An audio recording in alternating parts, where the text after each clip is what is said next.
Disney 2019. A 4-year-old kid died of a rare brain disease and his family wanted to mourn him by putting Spider-Man on his tombstone. But Disney's legal team didn't like that and gave the family an ultimatum. Either take the character off of the tombstone or pay a licensing fee to use Spider-Man's likeness. 6 years later, Disney and OpenAI entered the biggest deal between a media group and an AI company, allowing people to create AI-generated videos with their favorite Disney characters. So why is a company that has historically been so protective of their IP going as far as to sue a dead child and his grieving family, licensing their characters to be used by the same platform that had to ban people from making Martin Luther King content? That sentence did just come out of my mouth. I'm trying to see what that thing looked like from the back. Quit playing with a player.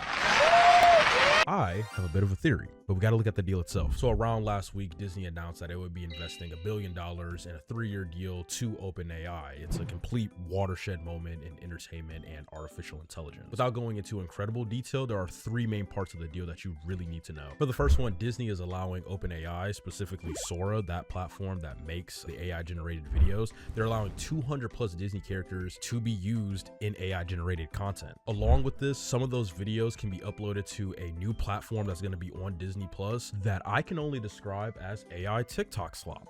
That is what it is. They're essentially going to put short form AI content on this TikTok-like feed for children, I guess. This next part is really intriguing though, and it kind of informs the basis for my theory. It's that Disney gets the option to buy additional shares of OpenAI down the line. And the third one, which I thought was kind of funny, is that Disney employees get access to the enterprise version of ChatGPT. I'm gonna keep it a buck with you. It doesn't look that crazy on paper, but the implications can completely shape the future of theatrical animation and overall Hollywood content. And this is why SAG-AFTRA, the Actors Union, and the Writers Guild of America, the Writers Union, are like low-key keeping a close eye on this. So I think it's important to talk about why these two unions are so concerned to solidify the true weight of what the answer could be as to why I think Disney would do this given their past track record. That being said, I'm sure you all are familiar with Black Mirror, futuristic like sci-fi show with the futuristic stuff, the bad bitches. There's this episode, Joan is awful, about this woman who unknowingly signs her likeness away to this media company that uses it to train an AI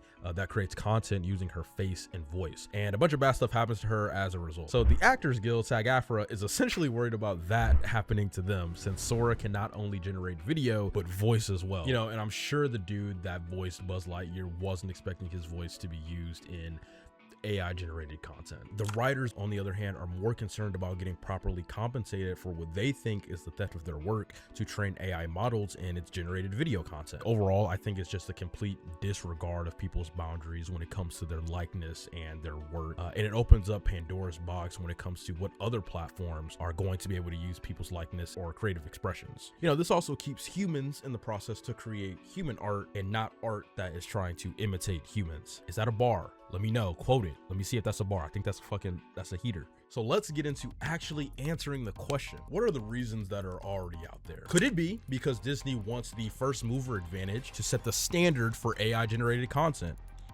Maybe. Could it be that Disney is just trying to control the inevitable? It's really annoying to keep suing these AI companies for copyright infringement, so why not just join them and create your own shit? It's the if you can't beat them, join them mentality. That's what the CEO of Disney, Bob Iger, was saying. That's what he was talking about. Maybe that's it. I don't know. What about the other reason Disney gave as to why they would do this? To retain younger audiences on Disney Plus by giving them AI slop. Once again, maybe. I think that all of this is a load of horse shit. I think that the answer is Jarvis.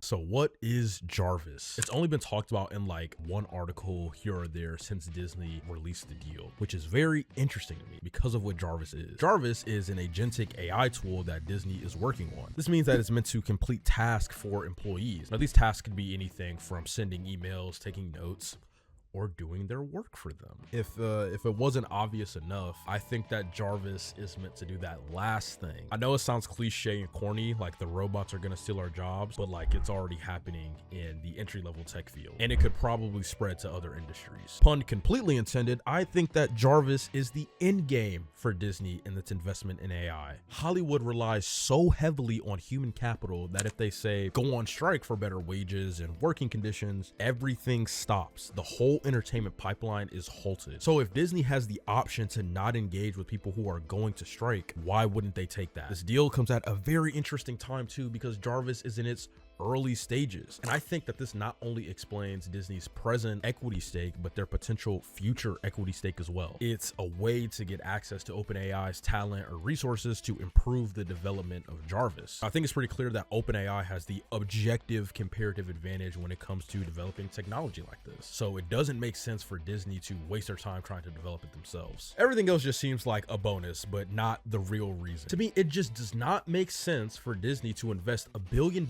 for AI TikTok slop and ChatGPT premium. There's something else going on. But I don't know though. I think I've identified like two big things that really poke a hole in my theory. For starters, even if Jarvis could animate a whole movie by itself with no human intervention at all, I don't know what contracts Disney has with unions and if it would even allow a tool like this to take over at such a large scale. And the biggest one that pokes a hole in my theory, Disney could just be that dumb. It is extremely possible that I'm giving them too much credit, since there are so many companies buying products and productivity tools just because it has AI on it, thinking it will automatically improve their business. This could be the case. Companies do act irrationally when in a bubble, but we'll see what happens. Whatever you do in this life, just please stay educated and as rational as possible. If you learned something, leave a like and come back next time.